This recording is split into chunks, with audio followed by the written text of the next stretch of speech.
자, 그러면 오늘은 제5절 행정법의 일반 원칙이라는 부분 다 교재에 찾았죠?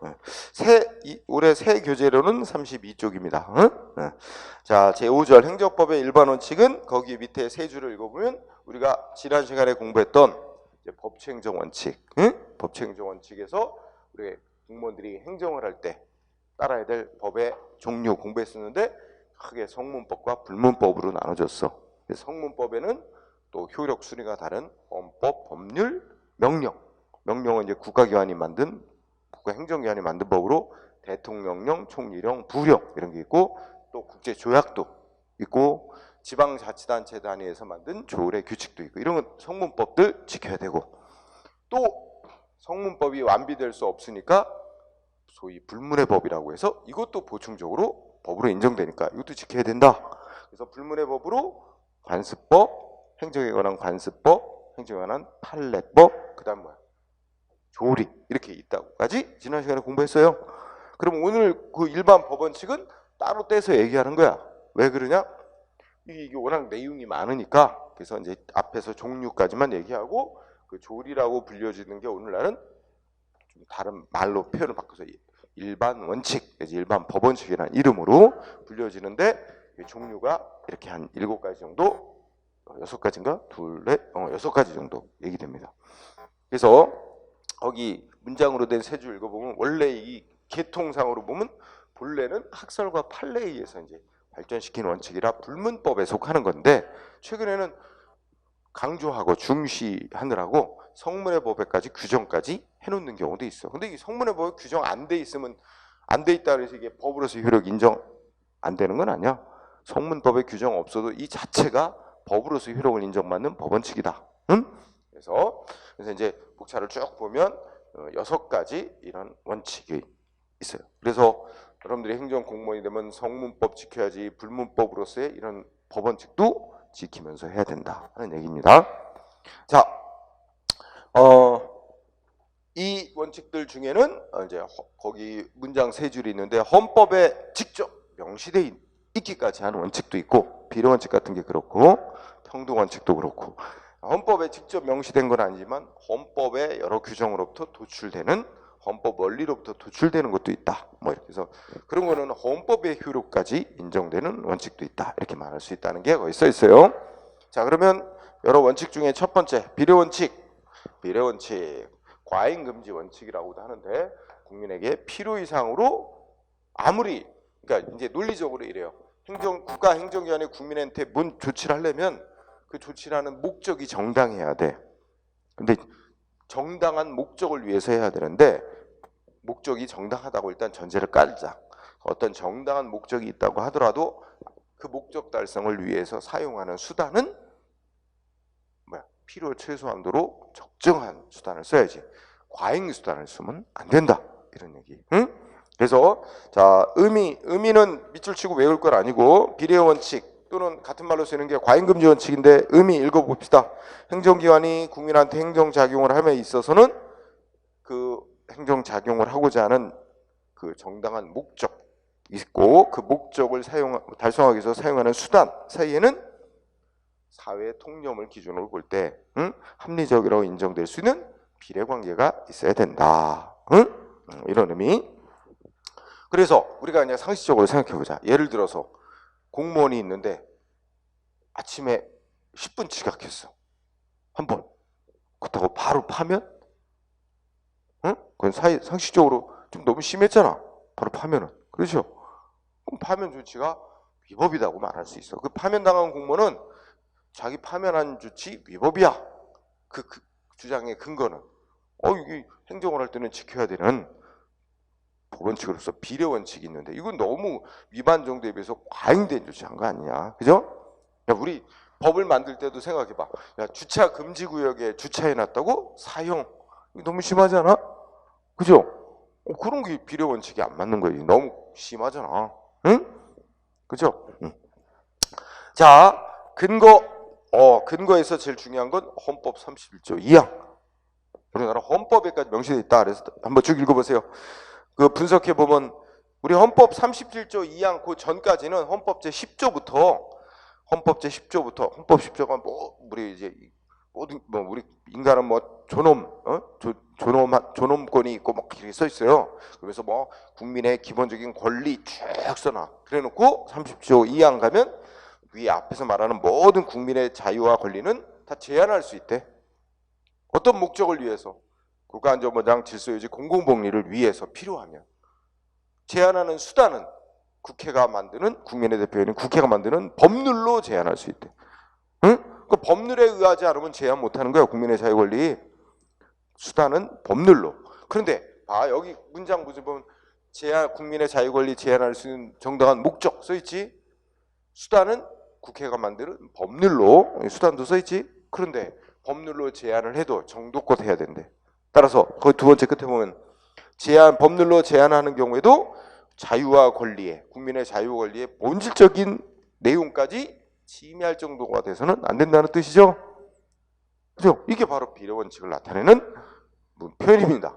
그래서 우리 비례 원칙은 헌법에까지 명시돼 있다 이렇게 얘기하고 있어요. 응? 그래서 많은 법들이 그 밑에 이제 국회가 많은 법률들에서 또 비례 원칙에 해당하는 규정들을 써놨죠. 비례 원칙 이렇게 표현이 딱 안 돼 있어도 규정이 목적 달성에 필요한 최소한 만큼만 해야 한다. 이런 표현이 있으면 이거 다 비례 원칙을 선언한 규정으로 보는 거예요. 그래서 많은 법들이 있는데 그 중에 또 하나 대표적인 게 경찰관 직무집행법이야. 응? 왜냐하면 이 경찰관 비례 원칙이 원래 출발이 어디서 됐냐면 경찰 분야에서 시작됐어. 경찰이 너무 그 질서 유지라는 목적을 위해서 법에 의해서 뭔가 진압을 하고 뭐 해도 너무 과도하게 하면 안 된다 이거지. 응? 경찰 분야에서 뭐 뻑하면 총 뽑아갖고 막 사살해 버리면 회복 불가능한 생명 피해가 가져올 수도 있잖아. 그럼 함부로 하면 안 된다. 원래 경찰 행정 분야에서 비례 원칙이라는 게 출발이 돼서 오늘날은 모든 국가의 행정위로 확대됐습니다. 그러나 여전히 이제 모든 행정 분야에서 다 적용이 되는데 여전히 경찰 분야에서 강조되죠. 그래서 얼마 전에도 여러분 우리 사회에서 그때 그 농민 서울시청과 강릉에서 백남기라는 분이 그 물대포 맞아서 사망했잖아. 그거 벌써 판결 나왔어요. 손해배상 판결 이미 사망했고. 그래서 시위 진압을 위해서 물대포를 사용할 수 있다 해도 그걸 사람을 향해 엄청난 이 수압으로 사람의 몸을 향해서 직사 이거는 해서는 안 되는 건데 규정의 실정법 규정도 위반이고 필요 이상으로 과잉했다 위법으로 인정됐어요 벌써. 응? 그런 것처럼 자 그래서 그 밑에 바로 헌법 30조 2항 밑에 경찰관 직무집행법 1조 이봐 경찰관 직무집행법에 규정된 경찰관의 직무상 권한은 직무를 수행하는데 필요 최소한도 내에서 행사해야 된다 이런 표현이 있죠. 그게 바로 비례원칙 규정 선언한 거야. 즉 필요한 최소한도라는 표현이. 응? 네. 그래서 다른 법들도 다 그런 식의 규정이 있습니다. 필요 최소한만큼에 그쳐야 된다 하는 게 비례원칙에 해당하는 규정입니다. 자 그러면 세 번째 논점 비례원칙 위반하면 위법이 되는데 비례원칙은 세부적으로 세 가지 세부적인 내용으로 구성되어 있대. 응? 그래서 그거 내용 앞글자 따서 외운다. 자 비례원칙은 앞글자 따면 뭐야? 적필상이야. 적필상. 응? 내용 파트에서 적필상 이렇게 돼 있죠? 적합성 원칙, 필요성 원칙, 상당성 원칙. 응? 다 이게 앞글자 따서 다 외우고 있어. 그래서 그 위에 문장을 보니까 비례원칙은 과잉금지 원칙은 세부적으로 세 가지 원칙으로 구성이 돼 있고 이게 비례원칙에 맞게 적법하게 조치가 됐다라고 하려면 어떻게 해야 돼? 이 세 가지 원칙 다 충족이 돼야 돼. 다 맞아야 돼. 이 세 가지 중에 뭐 하나라도 어기면 다른 두 가지 맞아도 그 조치는 위법, 비례원칙에 위반한. 응? 그러면서 이 세 가지가 이제 단계적 검토를 이루고 있다 이렇게 돼 있죠. 자, 우리 뜻 알아두자. 적합성 원칙은 이건 좀 단순하다. 어떤 정당한 목적이 있다고 할 때 그 목적 달성에 적합한 수단을 써야 된다. 목적 달성에 적합한 수단을 쓸 것.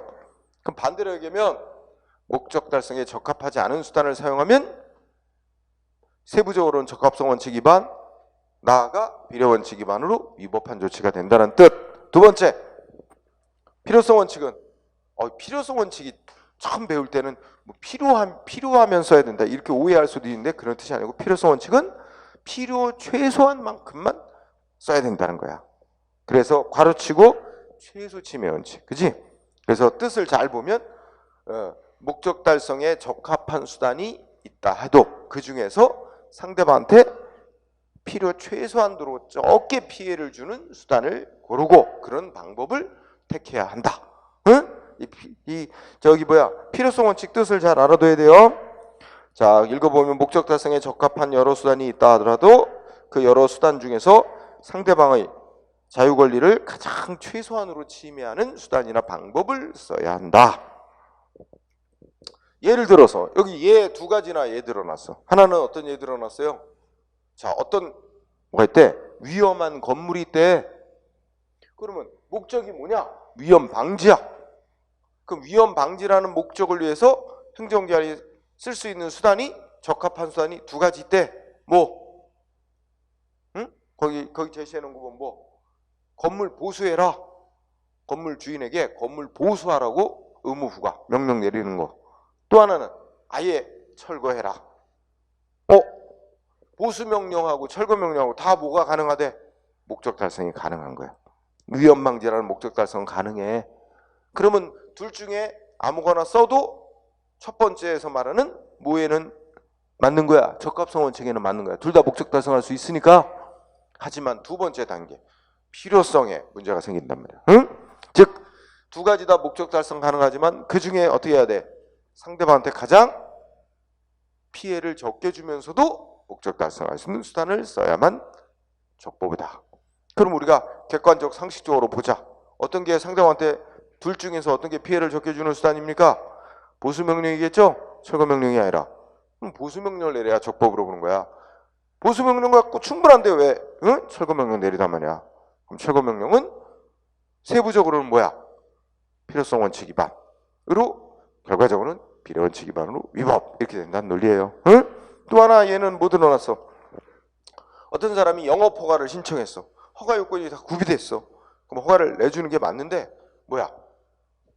인근 주민들이 뭐 밤에 시끄럽고 막 이렇게 민원 소지가 있어. 응? 술집 영업 허가를 내주면 그러면 인근 주민들이 시끄럽다고 민원 제기할 우려가 있다는 이유로 허가 요건 구비됐는데 허가를 전부 거부? 그래서 전부 거부할 수도 있다고 치보자. 응? 근데 그거보다는 술집 영업 허가를 내주고 다만 영업시간을 밤 12시까지만 하는 걸로 조건을 붙이고 12시 이후에는 영업해서는 안 된다. 이렇게 되면 어느 정도 양쪽을 어느 정도 만족시킬 수 있네. 응? 이렇게 하면 아예 허가를 전부 거부하는 것보다는 더 나은데 굳이 허가를 전부 거부하는 조치를 했다면 이것도 허가를 거부하든 신청했다 거부하든 입장에서는 반발해가지고 소송할 수도 있어요. 싸울 수도 있어. 위법이라고 주장하면 승소 가능성이 있습니다. 응? 그래서 조건을 달아서 영업 허가를 내줘도 충분히 다 양쪽 다 만족시킬 수 있는데도 불구하고 허가 요건 구비한 적에 전부 허가 거부하는 거 이건 비례 원칙 위반으로 위법이 된다. 이런 논리가 되죠. 그다음에 세 번째 상당성 원칙이라고 있어요. 요거는 이제 좁은 의미의 비례 원칙, 협의. 그러니까 넓게는 이 세 가지 다 합쳐서 넓은 의미의 비례 원칙이라고 하는데 세 번째 상당성 원칙을 요것만을 좁은 의미의 비례 원칙이라고도 부르는데 요거는 뜻이 이렇게 돼 있지. 행정 목적 달성을 위해서 적합하고 필요 최소한의 수단이죠. 그러니까 앞에 두 단계의 세부 원칙을 다 맞더라도 충족했더라도 그 조치를 취해서 달성하고자 하는 공익 목적과 그 조치를 취함으로써 상대방한테 발생하는 불이익 이 둘을 비교를 해봐야 돼. 이익을. 그래서 상대방의 불이익보다 달성되는 공익 목적이 더 크다. 이럴 때만 그 조치를 사용한 게 적법으로 인정될 수 있다는 겁니다. 그 반대가 되면 위법이 된다는 얘기예요. 응? 그래서 이 비교 형량 해야 된다는 원칙이죠. 자, 우리 지금 공부한 걸 또 한번 간단히 정리하면 그러면 우리가 이렇게 붙여보자. 넓은 의미의 광의, 넓은 의미의 비례 원칙은 세부적으로 세 가지의 원칙으로 이루어졌다. 적, 필, 상. 그래서 적합성, 필요성, 상당성, 필상. 그런데 자, 이 필요성 원칙, 필요성은 최소 침해성을 가리키고, 상당성은 뭐야? 좁은 의미의 비례 원칙이라고도 별칭이 붙는다. 좁은 의미의 비례 원칙. 자, 그래놓고 이제 각각의 뜻은 목적 달성에 적합한 수단을 쓸 것 이거잖아. 그러면 여기서는 어떤 목적을 달성하는데 적합한 수단이기만 하면 어떤 수단이라도 쓰면 그거는 괜찮다는 거예요. 근데 목적 달성에 관계없는 수단을 사용해서는 안 된다는 거지. 그러면 이 단계에서는 어떤 목적을 달성하는데 적합한 수단이 꼭 하나만 있을 수도 있지만 여러 개 있는 경우가 보통이겠지. 어떤 목적을 달성하는데 A라는 수단도 목적 달성할 수 있고 B라는 수단도 C라는 수단도 다 목적을 달성할 수 있는 수단이다. 그러면 어떻게 돼? 이 세 가지 중에 아무거나 써도 목적 달성할 수 있다면 적합성 원칙에는 맞는 거야. 1단계. 그런데 2단계 또 검토를 해야지. 2단계. 자, 요 단계 오면 목적 달성이 가능한 여러 수단이 있다 해도 이 중에서 어떤 거 써야 돼? 어떤 거 써야 되는 거야? 가능한 상대방한테 피해 적게 주는 거. 응? 목적 다 달성할 수 있는 수단인데 가능한 상대방한테 최소한도로 피해를 주는 거. 응? 그럼 따져봐야죠. 어떤 게 피해를 상대방에게 제일 적게 주는 거냐? B다. 그중에 선택 골라보니까 B다. 그럼 여기서 이제 하나의 수단이 선택되는 거야. 2단계에서. 응?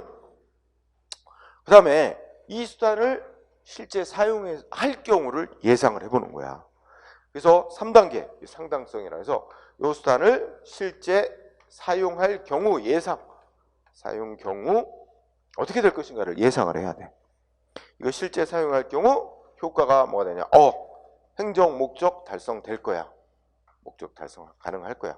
이게 공익입니다. 공익. 뭐 사회 국가 안전보장, 사회 질서 유지, 공공복리 같은 공익이에요. 목적 달성될 거야. 그런데 공익 목적은 달성되지만 이 수단을 사용함으로써 상대방의 불이익이 생기단 말이야. 응? 이거는 이제 사익이라고 말할 수 있죠. 불이익. 그러면 이 중에 상대방의 불이익이 어느 정도 생기더라도 이 수단을 써서 달성해야 할 공익 목적의 필요성이 부등호상 이렇게 이쪽이 훨씬 큰 거로 나와야 돼. 이래야만 어떻게 돼? 이 수단을 사용하는 것이 적법이 되는 거예요. 응? 사용할 수 있는 거야. 문제가 없어지는 거야. 근데 만약에 이거 양쪽에 이걸 비교를 했어. 이익을 비교했는데 이 수단을 사용함으로써 달성되는 공익 목적보다 이 수단을 사용하게 되면 상대방한테 발생할 수 있는 피해가 훨씬 더 크다면 이 수단을 사용하면 안 된다 이거야. 이렇게 나오면 부등호가 이쪽이 훨씬 더 상대방이 이 수단을 사용했을 때 상대방한테 발생되는 불이익이 훨씬 더 크다면 이 수단을 사용하면 안 된다. 예를 들어서 아니 아침에 출근 10분 늦었다고 파면이라는 조치? 야, 파면이라는 조치라면 상대방한테 발생한 불이익이 잘리는 거 아니야, 공무원 신분. 이 불이익하고 굳이 이 10분 늦었다고 그 공무원을 파면시킴으로써 달성되는 공익하고 비교해보면 상대방의 불이익이 너무 크다 이거지. 그 정도의 위반 가지고 자른다는 거는 달성하는 공익 목적보다 그보다는 어떤 수단? 보다 약한 수단을 써도 충분히 달성될 수 있는데, 그러니까 여기 가기 전부터 이미 여기서 걸렸어. 여러분 공무원 징계하는 조치가 여러 개 있어요. 징계 종류가 6가지 있어요. 제일 센 거 파면시키는 거, 해임시키는 거, 한 계급 떨어뜨리는 거, 강등, 그 다음에 3개월 동안 일 못하게 하고 집에 있어 하는 정직, 여기까지가 중징계. 그 다음에 감봉, 견책이라고 해서 이 6종류의 징계 종류가 있는데 뭘 공무원이 잘못해도 그 종류에 맞는 정도의 그 위반에 맞는 위반한 정도의 비례하는 정도의 제재, 징계를 선택해서 내려야지. 아침에 출근 시간 10분 늦었다고 파면이라는 조치를 선택했다? 그러면 여기서 여기에 걸려가지고 결국 위법이 되고 이거에도 안 맞게 되는 거고 그렇게 되는 거죠. 그래서 결국은 위법이 될 겁니다. 자, 그래서 하여튼 머릿속에 우리 넓게 비례 원칙이라고 말하는 것은 이렇게 단계적으로 세 가지 세부 원칙으로 이루어져 있는 바, 세 가지 세부 원칙 모두 다 맞아야만 적법으로 인정한다. 비례 원칙이 맞는 걸로 인정합니다. 그 내용 이해했죠? 응? 자, 그 밑에 논점 적용 영역 적용 안 되는 데 없습니다. 거기 이제 연역을 보면 아까도 내가 잠깐 얘기했지만 원래 어디에서 시작이 됐다 그래서 경찰 영역에서 너무 경찰들이 과잉 수단 쓰면 안 된다. 여기서 시작이 됐는데 점점 확대돼서 오늘날은 어디로 갔대? 모든 행정 영역에서. 그러니까 처음에 출발은 국민한테 과도하게 필요 이상으로 과도하게 불이익을 주면 안 된다 했는데 이제는 이익 주는 것도 필요 이상으로 과도하게 주면 안 된다. 정도껏 줘야지. 응? 그래서 여러분들이 포인트로 잘 공부할 때 동그라미 1번의 끝이 중요합니다. 오늘날에는 어디도 급부행정, 수익적 행정 등 모든 행정에 적용. 여기가 포인트야. 요거 시험에 곧잘 냈던 문장이 이런 거예요. 비례 원칙은 국민의 이익을 침해하는, 그러니까 침해 행정을 할 때만 국민에게 뭐 영업 정지시키고 이런 거 있잖아. 뭐 위반해. 국민한테 불이익 주는 침해 행정 조치를 할 때만 비례 원칙에 적용을 받고 이익 주는 조치를 할 때는 적용 안 된다? 틀리단 말이야. 이익 주는 조치를 할 때도 필요 이상으로 과잉으로 주면 안 된다 이거지. 응? 그래서 그게 바로 그 적용령의 포인트야. 둘째 끝에 급부행정, 이익 주는 조치할 때도 비례 원칙 적용 받습니다. 응? 자, 왜 그러냐면 예를 들어서 이익 주는 조치라면 이익을 받는 상대방이야 좋지. 많이 받으면 많이 받을수록 좋지. 그래서 예를 들어서 뭐 실업 급여를 뭐 한 달에 500만 원씩 줘봐. 응? 그럼 실업자 된 사람은 뭐 일할 생각 나겠어? 가만히 있어도 500만 원씩 받으면. 응? 근데 받는 사람이야 문제 제기 안 해. 왜 이렇게 많이 주냐 문제 제기 안 해. 근데 왜 뭐 때문에 문제가 돼? 그거 누구 돈으로 줘야 돼? 일반 국민도 세금을 그만큼 많이 걷어야 되잖아. 그럼 일반 국민의 재산을 과도하게 침해하는 결과가 되잖아. 바로 그것 때문에 문제가 되는 거야. 그러니까 우리가 이제 국민한테 불이익 주는 조치를 과도하게 하면 바로 상대방과의 관계에서 비례 원칙상 문제가 되지만 이익 주는 조치를 상대방 할 때 상대방하고는 문제가 없어요. 그 이익 주는 조치 하게 되는 그 돈이나 이런 게 다른 국민으로부터 많이 뺏어야 되니까 이게 문제가 되는 거지. 응? 자, 거기까지가 포인트. 위반 효과 및 구제는 뭐 그냥 상식적으로 읽고. 비례 원칙이 위반되면 결국 헌법의 위반이고 위법이 돼서 소송 대상이 돼서 그 조치는 무효화되거나 취소될 거고, 응? 국민의 입힌 피해는 손해배상해야 되고 이런 문제가 생긴다는 얘기죠. 가볍게 읽고 지나가요 그냥. 자, 그러면 판례 다 할 수는 없고 비례 원칙에 관련해서 워낙 많이 나왔던 유명한 판례들을 공부하죠. 자, 우선 판례 비례 원칙에 의해서 1번을 알아두세요. 우리 헌법재판소는 뭐라 그런다 그랬어? 응? 비례 원칙이란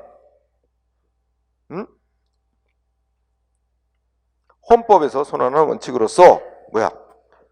응? 국민의 권리, 기본권을 제한함에 있어서 국가 작용의 한계를 명시하는 것으로서 이게 한 정도껏 해야 된다 하면서 목적도 국민의 기본권을 제한하는 목적도 정당해야 되고 그 목적을 달성하기 위한 방법이 수단하냐? 방법 수단도 적정해야 되고 또 상대방한테 피해를 최소한으로 주는 수단을 택해야 되고 그 수단을 사용함으로써 상대방한테 발생되는 불이익이 너무 크지 않아야 된다라는 법익의 균형성 이런 걸 드는데 그러면 이 1번이 시험에 쓰인 적이 있는데 우리 헌법재판소는 우리가 아까 당연한 것이라고 전제하고 출발을 한다고 그랬는데 목적도 정당해야 된다는 걸 언급을 해서 그래서 비례 원칙을 4가지로 언급하고 있지. 그렇다면 목적의 정당성 그거 말고 방법의 적정성은 우리 위에서 배운 말로 하면 뭐야?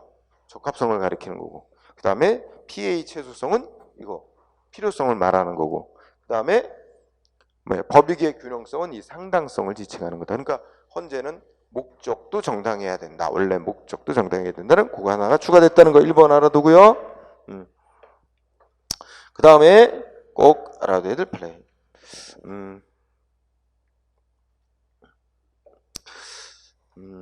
7번. 7번에 국가가 국민의 생명이치에 대해 자, 국가가 국민의 생명, 신체의 안전에 대한 보호 의무를 다했냐 안 했느냐 이 판례 있죠? 응? 그 중요. 국가가 여러분 국가는 뭐 때문에 존재하는 거야? 국가가 존재하는 이유는 응? 국민의 생명, 신체 안전에 대한 보호를 위해서 존재하는 게 국가죠. 응? 근데 그 국가가 해야 될 의무를 다했는지 이걸 판단할 때는 국가가 국민의 생명, 신체를 보호하기 위해서 적절하고 효율적인 최소한의 보호 조치를 취했는지 하는 이른바 무슨 뭐를 기준으로 삼아야 된대. 굵은 글씨로 표현해놨네. 과소보호 금지 원칙. 응? 과소보호가 무슨 뜻이야? 과소가 뭐야? 응? 최소한의 필요한 만큼 이하로 하면 안 된다는 게, 이하로 하는 거 금지된다는 거지. 최소 필요한 만큼 이상으로 해줘야 된다 이거지. 그게 과소보호 금지. 과소보호 금지. 너무 조금 하면 안 된다. 최소 어느 정도 이상은 보호를 해줘야 된다. 과소보호 금지 원칙이라는 단어 있죠? 그 단어를 중시하면서 그 7번 판례를 읽으세요. 굳이 필요 이상으로 과잉 보호까지는 안 해도 되지만 최소한 어느 정도는 보호 조치를 해야 될 선이 있다는 거야. 그 선을 지키지 않고 그거보다 더 적게 보호 조치했다면 그건 위법으로 인정해야 된다. 최소한의 보호 조치도 했느냐 안 했느냐. 그것도 안 하는 과소 보호하는 건 금지된다.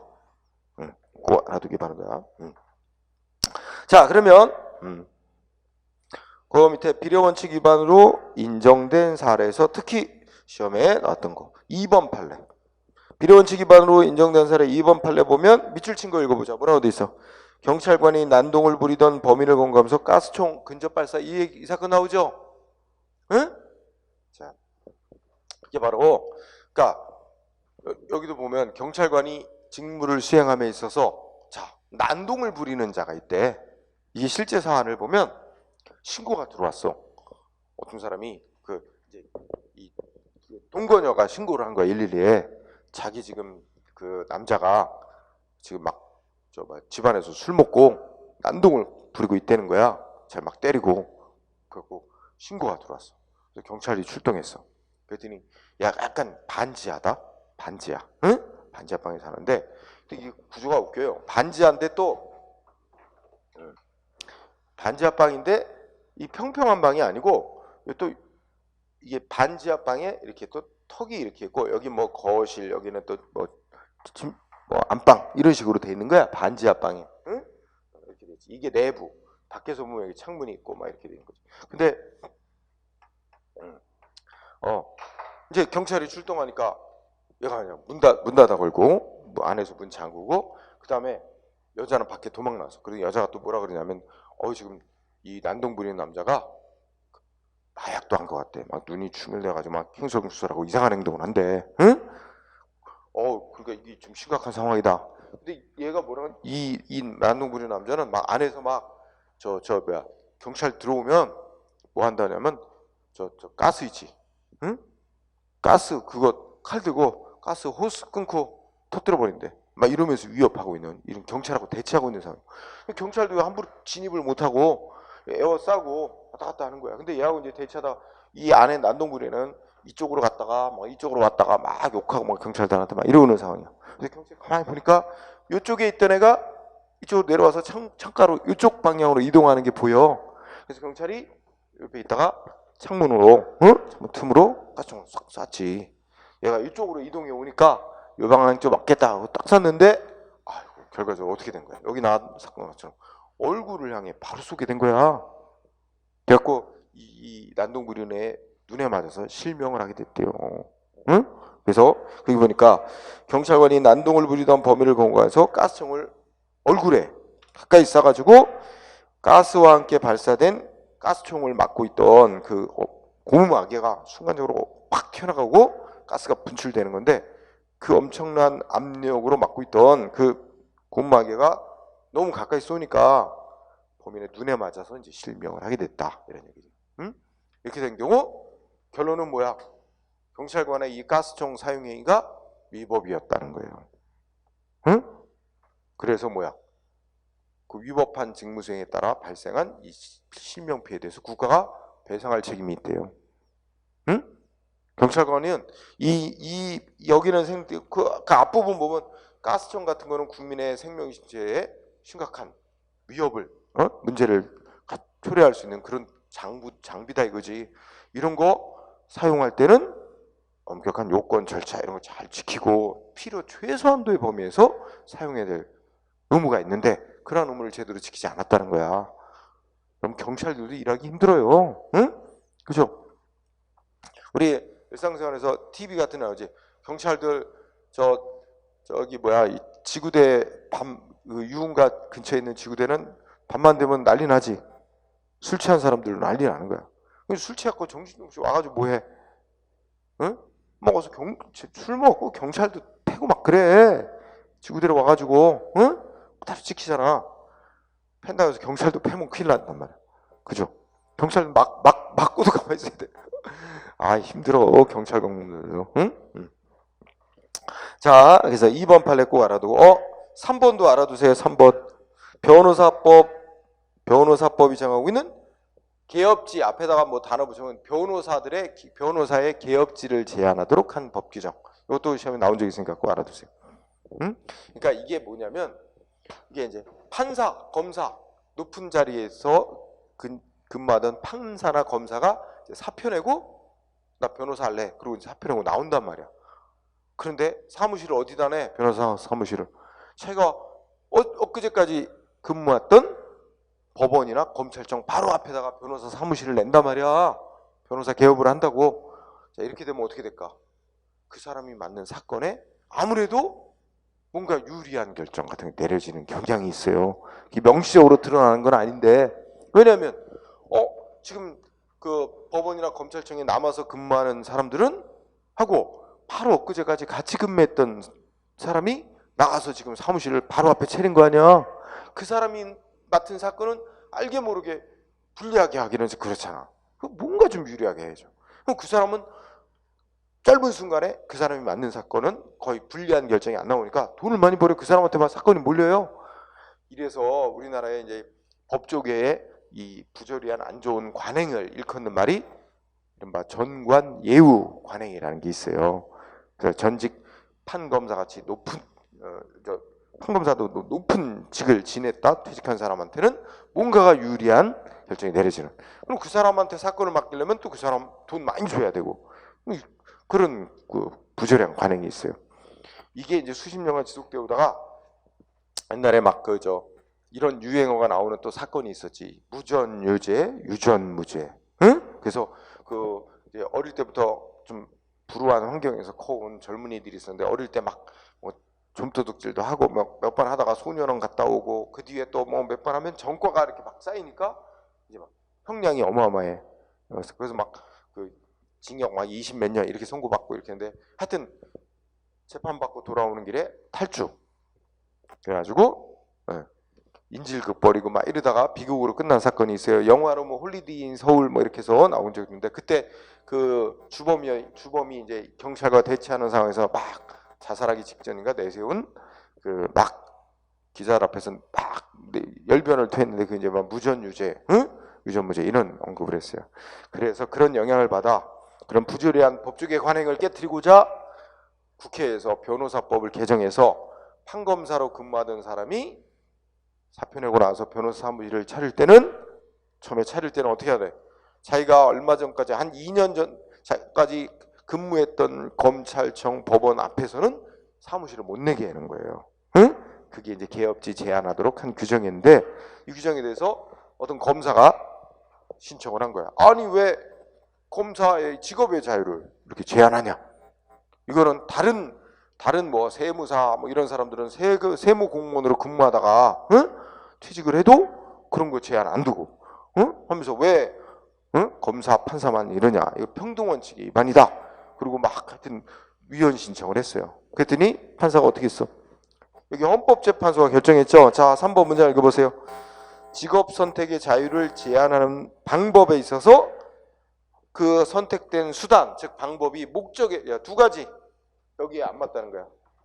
목적에 적합하지도 않은 수단을 택했대요. 적합성 원칙 위반. 또 제한하는 정도도 과잉이래. 필요 이상의 필요 최소한도의 범위를 넘는 과잉 제한이래. 결국 뭐야? 비례 원칙 위반이다. 응? 위헌 판정받아서 지금은 없어진 규정입니다. 자, 2번도 좀 관련 있어요. 그 다음에 7번. 야, 7번은 주유소 영업 이런 사건인데, 주유소 영업허가 받아서 영업하던 자가 법 위반 행위했지? 위반 행위 적발됐는데 아직 영업정지 안 나왔어. 근데 그걸 숨긴 채 어떻게 했어? 다른 사람한테 주유소 팔아넘겼어. 응? 양수인이 넘겨받은 사람이지?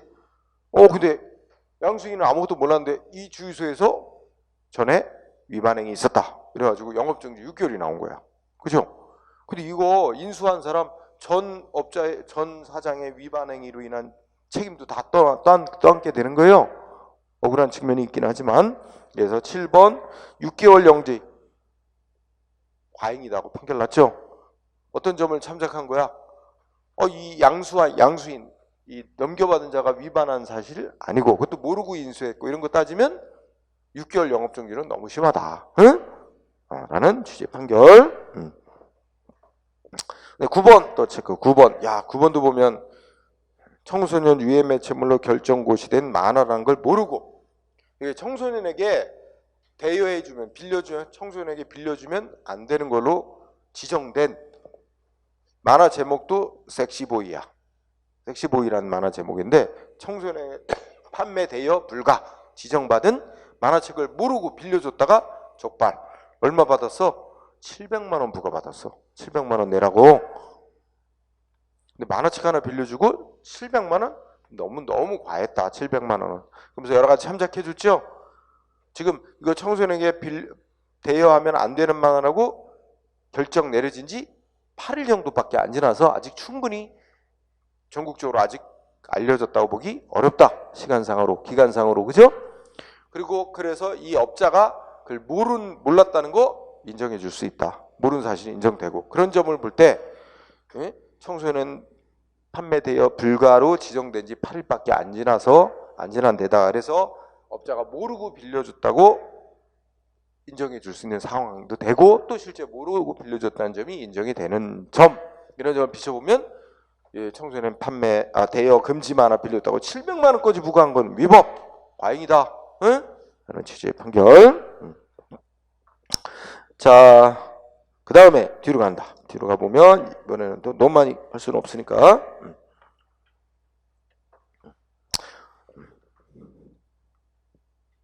여러분 새 2019년 20년 새 책에서는 21번 판례를 추가해놨어요. 그죠? 그게 바로 아까 말한 대로 물대포 쏜 거 있잖아. 응? 저 백남기 농민 물대포 직사 사건, 그거 나타내는 거야. 응? 그럼 뭐 그냥 어디가를 밑줄 치고 할 필요 없이 한번 읽어볼 필요는 있겠다. 과잉 사용 인정돼. 자, 그다음 비례 원칙 위반 아니다. 과잉 조치 아니라고 판결한 거. 1번 보니까 어때요? 1번 판례 보자. 다른 차들의 통행을 원활히 하기 위해 승용차를 주차시킬 목적으로 자기 집 앞에 6m를 음주운행했다 적발될 때. 이 사람은 좀 안타까운 사람이야. 응? 아니, 안타깝다고 해야 되나? 어떻게 해야 되나? 하여튼 좀 운이 없는 사람. 자, 어떻게 했어 이 사람? 야, 이게 골목길 안에 여기 집 있어. 이 운전자. 그래서 자기 집 골목길에 여기 자기 차 주차해놨어. 그리고 집에 들어와서 닦고 술 먹고 있었어 이제. 근데 전화 왔어. 차 좀 빼달래. 응? 여기 자기가 주차 여기 뭐 다른 사람 집 앞일 수도 있잖아. 그러니까 여기 차 좀 빼달라고. 그래갖고 반바지 입고 슬리퍼 끌고 나왔어. 그래갖고 차를 이렇게 옮기는데 옆으로 이제 6m 옮겨놓았대잖아. 근데 이거 음주운전으로 걸린 거야. 응? 근데 측정 면허 취소 기준치 나왔다. 얼마나 때? 혈중 알코올 농도가 0.182%. 와, 이때만 해도 0.1% 넘으면 면허 취소야. 지금 면허 취소 기준이 혈중 알코올 농도 얼마야? 예전에는 면허 정지당하는 기준이 0.05 퍼센트 이상이야. 혈중 알코올 농도. 예전에는. 그리고 면허 취소는 0.1% 이상 나오면 면허 취소. 근데 지금 소위 윤창호법이라 해서 그 음주운전자에 대해서 윤창효라는 군대에서 휴가 나온 친구가 그냥 인도에 있다가 그 BMW 음주 운전차에 치여 사망했잖아. 그러면서 개정돼 가지고 이제 0.03부터 음주운전 단속이 돼.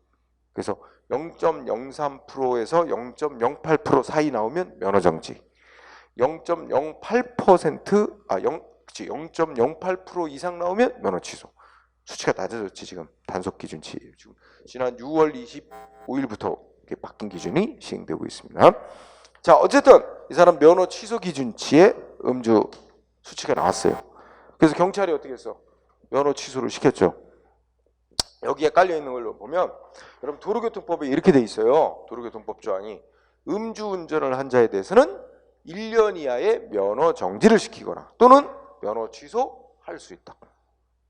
그럼 선택권이 있어요. 1년 이하의 면허 정지 또는 면허 취소할 수 있다. 이렇게 돼 있는데 지금 경찰이 택한 건 무슨 조치야? 면허 취소. 상대방은 뭐라고 반발하는 거야? 왜 면허 취소라는 조치를 택했느냐? 조금 더 약한 뭐 한 달 면허 정지 이런 정도면 적정하지 않냐? 왜 면허 취소까지 시키느냐? 과잉 조치를 택했다. 이러고 주장하는 거예요, 상대방은. 그러면서 자기가 술 먹고 운전대 잡아서 뭐 바퀴 불러서 운전한 건 맞긴 맞는데 술 먹고 운전해가지고 어디를 가려고 했던 것도 아니고, 응? 사고가 난 것도 아니고, 탄지 집 앞에서 차 빼달라 그래서 주차시킬 목적으로 6m 옮긴 것밖에 없다. 그 정도에다가 또 나는 면허 취소가 되면 먹고 살기 가족들 생계가 곤란해진다. 왜냐면 이게 차로 나 책 배달해서 생계 유지해 가는 사람인데 면허 취소되면 최소 1년간 면허 못 받거든. 다시 못 따거든. 생계가 곤란해지는 문제도 있다. 이런 점이 적어서 면허 취소라는 조치를 택한 건 너무 과잉이라고 주장했지만 음주운전의 그 교통사고 위험 크고 사고의 참혹성 이런 거에 비춰보면 이거 음주운전 방지해야 될 공익 목적의 필요성이 훨씬 더 크다. 응? 여기 이거. 아까 이익 형량 이익 비교했지? 상대방이 받게 되는 불이익보다 음주운전 방지해야 될 공익적 필요성이 훨씬 더 크다. 그래서 위법이라고 할 수 없다. 더더군다나 너는 과거에 음주운전에서 면허정지 받은 전력도 한번 또 있다. 그것도 또 고려되고 그래서 결국 적법 나왔습니다. 그 다음에 3번 판례 꼭 알아두세요. 3번 뭐라고 써있어? 같이 읽어보자. 3번 법령이 규정하는 산림훼손 금지 제한 지역에 해당하는 경우는 물론이고 법에서 금지 제한하고 있지 않은 지역이라 하더라도 허가를 신청받은 행정관청은 산림훼손 허가 해달라고 신청이 들어온 그 토지의 현상, 위치, 주의 상황 등을 고려하여 국토 및 자연유지, 환경보정 등 중대한 공익상의 필요가 있으면 허가를 거부할 수 있고 그 경우에 법의 명문의 근거가 없어도 거부할 수 있다. 자, 여기 키워드 산림훼손 허가야. 응? 산림훼손 허가. 그러면 산 뭐 파헤치고 나무 메고 막 파헤치고 뭐 이런 거 허가 신청이 들어왔어. 근데 이거 요건에 맞아. 허가 요건에. 그럼 허가를 내주는 게 원칙이긴 한데 셋째 줄 그 동그라미처럼 중대한 공익상의 필요. 응? 그 단어 특이한 단어야. 중대한 허가를 내주면 안 될 중대한 공익상의 필요가 있으면 허가 요건 구비돼 법이 금지하지 않는 지역이라 하더라도 뭐가 가능해? 거부할 수 있대요. 중대한 공익상의 필요가 있으면 요건 구비해서도 허가 거부할 수 있고 이때 그러한 무슨 요건에 해당되면 거부해도 된다. 이렇게 명시적 규정이 없어도 거부하는 게 허용된대요. 마지막 줄에 명문의 근거가 없더라도 거부할 수 있다. 이거 3번 판례 중시. 자, 그 다음에 7번 판례. 응? 자, 7번 판례 보면 뭐 나왔어요? 아이고, 교통경찰관이 교통신호 위반한 자 신호 위반 단속 봐주면서 얼마 받았대? 뇌물 10,000원 받았어요. 10,000원. 신호 위반자 봐주면서 뇌물 10,000원 받았어. 근데 그게 들통났어. 그래서 어떻게 돼? 났는데 잘렸어. 해임. 응? 이 경찰관 뭐라 그러겠어? 소송하면서. 과잉이다. 야, 그 액수 뇌물 액수도 10,000원밖에 안 되고 뉘우치고 있고 그동안에 뭐 14년간 경찰 근무로 성실하게 근무하고 이런 점에 비춰보면 뭐야, 파면이라는 조치는 너무 과하다. 응? 소송까지 벌였는데 졌어요. 왜 그런지 알아요? 자, 이 경찰관은요, 그래서 7번 판례 거기에 내가 다 써놨어. 자, 신호 위반하는 운전자를 잡았어요. 저 20대 여성 운전자야. 뭐라 그래?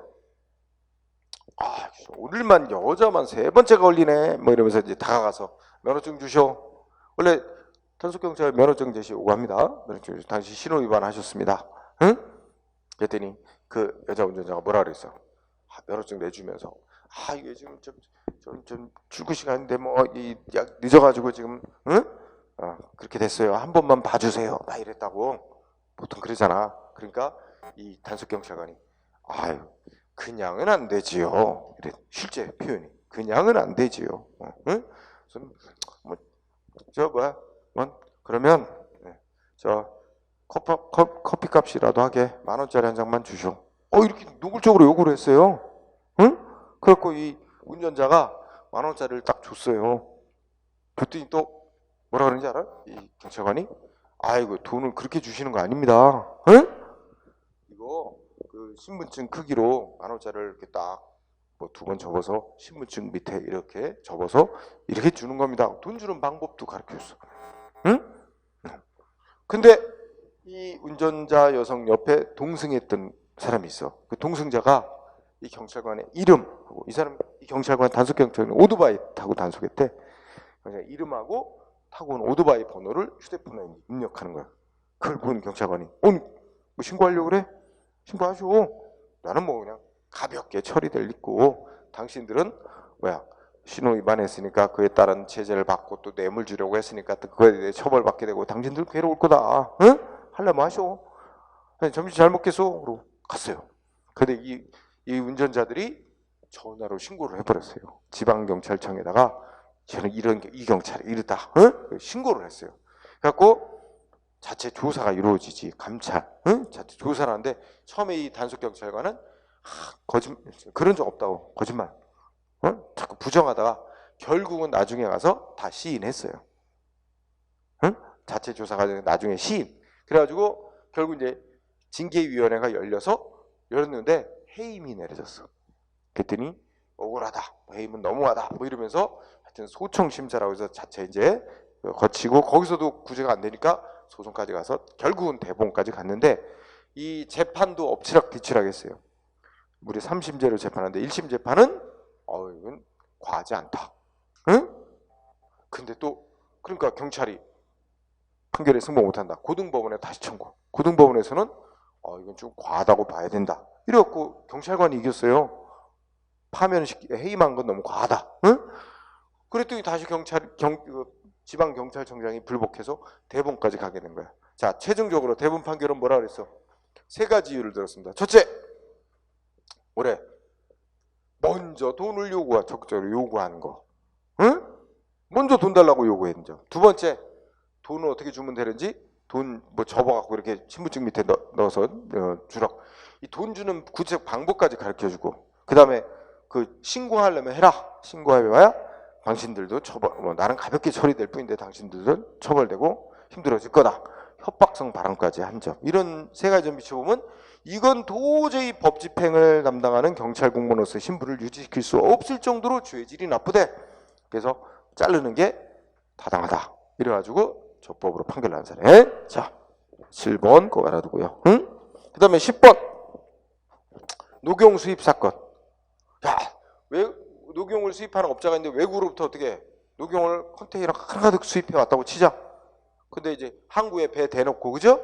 그 다음에 이제 우리나라에 이제 그 수입품이 들어와서 국내에 판매가 되려면 다 검사를 거쳐야 되잖아.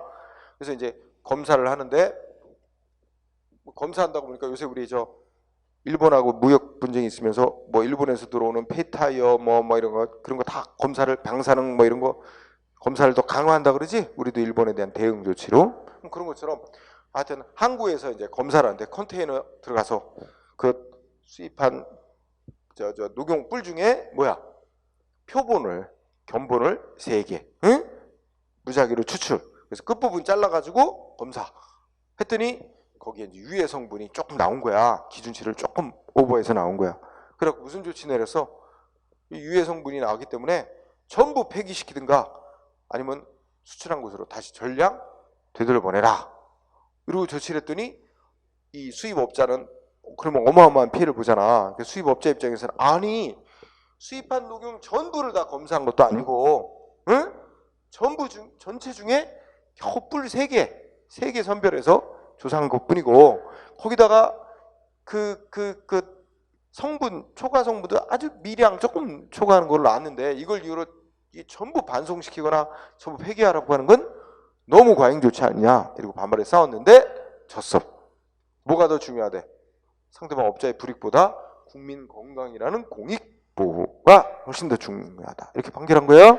꼭 시험에 중시하기 바랍니다. 자, 그런 정도. 응? 자, 이제 비례 원칙과 관련해서 주로 많이 나왔던 판례. 자, 이렇게 하면 또 시간이 많이 소요되겠네. 조금 더 추격하는 방법으로 가야지. 자, 비례 원칙 공부 요령 다시 정리하면, 자, 비례 원칙은 어떤 정당한 목적이 있다고 할 때 그 목적 달성을 위해서 우리 공무원들, 행정기관이 택하는 수단은 목적 달성에 적합한 것이어야 되고 그 중에서도 상대방한테 최소한도로 피해를 주는 수단이어야 되고 그 수단을 써서 달성하고자 하는 공익 목적이 상대방의 불이익보다 훨씬 커야만 된다. 이런 요건을 갖춰야만 그 조치를 적법한 조치로 평가한다. 그래서 원래는 이게 국민의 자유권리를 제한하고 침해하는 침해 분야, 침해 행정하는 영역, 특히 경찰 분야에서 시작이 되는 원칙인데 오늘날은 국민한테 이익 주는 영역까지 모고된 행정작용을 할 때는 다 비례 원칙에 맡겨야 된다. 이렇게 해서 적용 안 되는 영역이 없이 확대됐습니다. 그리고 관련된 사건들에서 판례들, 선 이렇게 공부해야 됩니다. 자, 쉬는 시간을 가지고 둘째 시간 이어가도록 하죠. 예.